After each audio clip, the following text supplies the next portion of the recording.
तो कैसे हो। आज मैं एक आपको व्याकरण का टॉपिक पढ़ा रही हूँ। उसमें है उपसर्ग।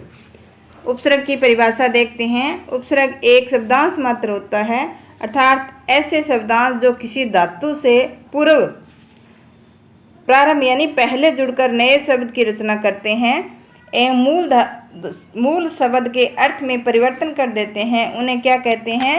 उपसर्ग कहते हैं।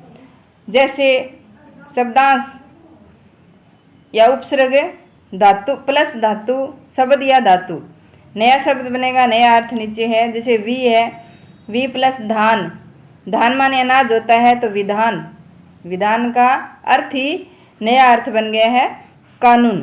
सम प्लस धान, संविधान, सम्यक कानून। परिधान, परिधान क्या होता है? वस्त्र होता है। परिधान, धान माने तो अनाज होता है, लेकिन उपसर्ग जुड़ते ही क्या है? शब्द में परिवर्तन आ जाता है। तो परिधान माने क्या होता है? वस्त्र होता है। अभिधान, अभिधान नाम या शब्दकोश होता है। अभिधान बांग्ला भाषा शब्दकोश के अनुसार अभिधान ढक्कन। उप प्लस दान, उपदान क्या होगा? तकिया। उपसर्गों का वर्गीकरण। हिंदी में प्राप्त होने वाले सभी उपसर्गों को प्रमुखतया 4 श्रेणियों में विभाजित किया जाता है। तो नंबर 1 है संस्कृत के उपसर्ग, मूल उपसर्ग होते हैं, और संस्कृत के अन्य उपसर्ग, हिंदी के उपसर्ग, तद्भव उपसर्ग और विदेशी उपसर्ग।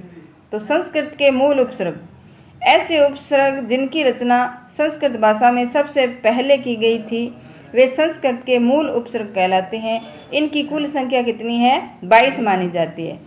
जैसे पर, प्र, प्रा, अप, सम, अनु, निस, निर, दुस, दूर, भी, आ, नी, अधि, अभि, अपि, अति, सु, उद, प्रति, परि, प्रति, उप, यानी इनकी संख्या कितनी मानी गई है?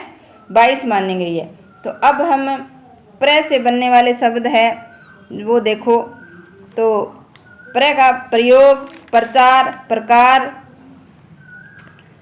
प्रशंसा, प्रणाम, प्रमाण, प्राचार्य, प्राध्यापक, प्रार्थना इत्यादि। परा से बनने वाले प्राजेय, पराक्रम, प्राभव, प्रकाष्ठा, परामर्श इत्यादि। अप से बनने वाले शब्द अपमान, अपयश, अपकृति, अपव्यय, अपचार।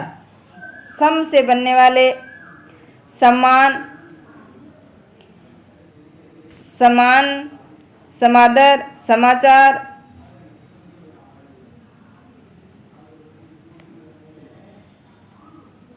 संस्कृत, संस्कार, सन्मार्ग यानी सत्मार्ग। अनु से बनने वाले अनुचर, अनुभव, अनुमान, अनुसार, अनुकूल, अन्वेषण, अन्वय, अवंती और अनुदित। अव से बनने वाले अवसर, अवतार, अवगुण, अवमानना, अवहेलना। निश्चय, निश्चित, निष्काम, निःशुल्क, निस्सार, निसंतान। निर से बनने वाले निर्जन, निर्धन, निर्गुण, निराधार, निराकार, निरुत्तर, निराशा, निरोग, नीरस, निरंतर, नीरव। दुष से बनने वाले दुष्परिणाम, दुष्प्रचार, दुष्प्रभाव, दुस्साहस, दुशासन, दुर्जन। दूर से बनने वाले दुर्जन, दुर्गुण, दुर्दशा, दुराचार, दुरवस्था, दुराज, दुर्मेय। वी से बनने वाले वियोग, विचार, विवाद, विशेष, विकार, व्यय, view, Vyas, व्ययाय, we plus uh plus याम, व्यायाम। व्याकरण, वी प्लस आ प्लस क्रय प्लस अन प्लस ल्यूट प्रत्यय से कितने उपसर्ग हो गए? व्याकरण में 2 उपसर्ग हो गए। विक्षक, वी प्लस इक्षक, विप्सा, वी प्लस इप्सा। आ से बनने वाले आहार, आदान, आदेश, आवेग, आजीवन, आमरण, आजन्म, अपाद मस्तक, अजानुभाव। नी से बनने वाले नियम, निदान, निवास, निकास, न्यास, न्याय, न्यून। अधि, अधिकार, अधिभार, अधिनियम, अधिसूचना, अध्यार्थी, अध्याय, अधीक्षक इत्यादि। अभि से बनने वाले अभिमान, अभियोग, अभिसार, अभिवादन, अभ्यर्थी, अभ्यास, अभ्यागत, अभीष्ट, अभिषिप्त, अभिप्स्त। अपि से बनने वाले अपितु, अपिदान, अपिहित, अति, अतिसार, अतिरिक्त, अतिक्रमण, अतिशयोक्ति, अत्यंत, अत्यावश्यक, अत्याचार।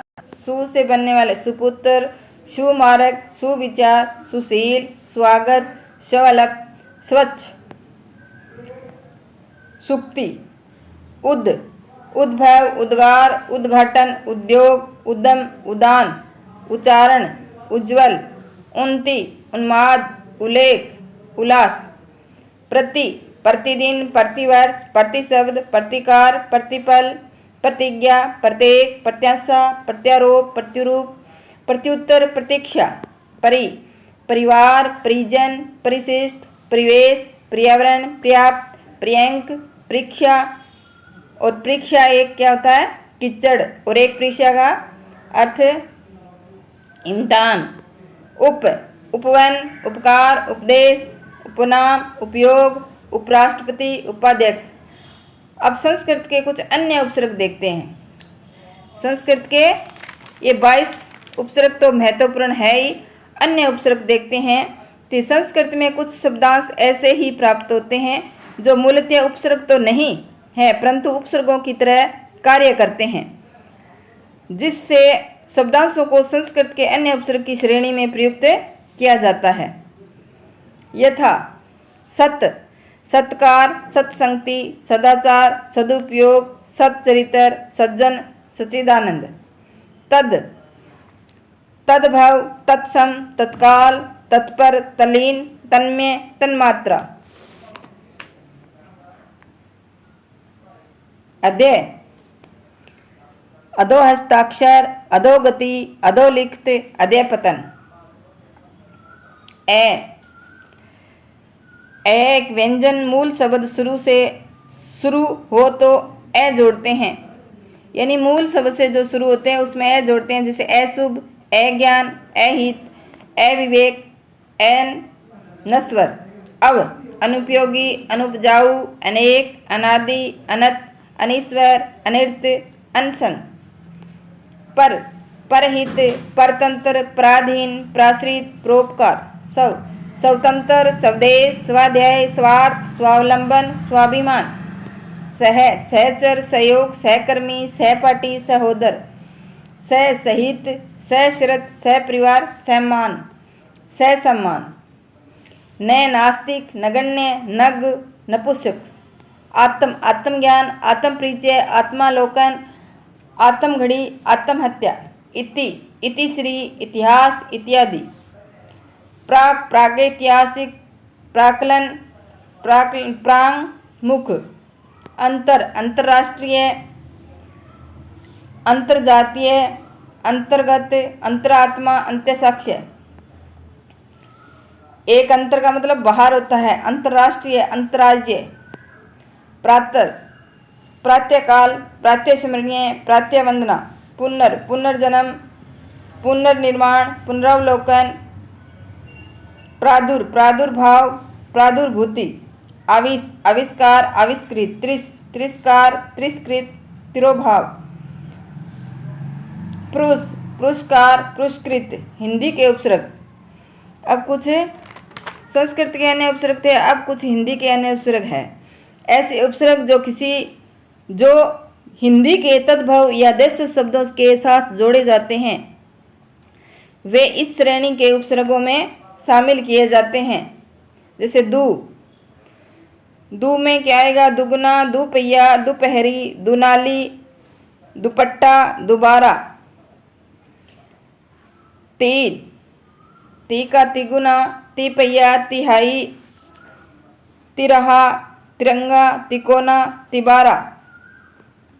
चौगुना, चौपहिया, चौपाई, चौपाए, चौराहा, चौरंगी, चौबारा, चौमासा, चौपाल। पंचरंगी, पचपन, पंचकुटा, पंचमणि। अदय, अध, अध पका, अध मरा, अध जला, ये हिंदी के उपसर्ग है। अन, अनहोनी, अनमोल, अनमेल, अनजान, अनगढ़। अव, अवसर, अवतार, औचक।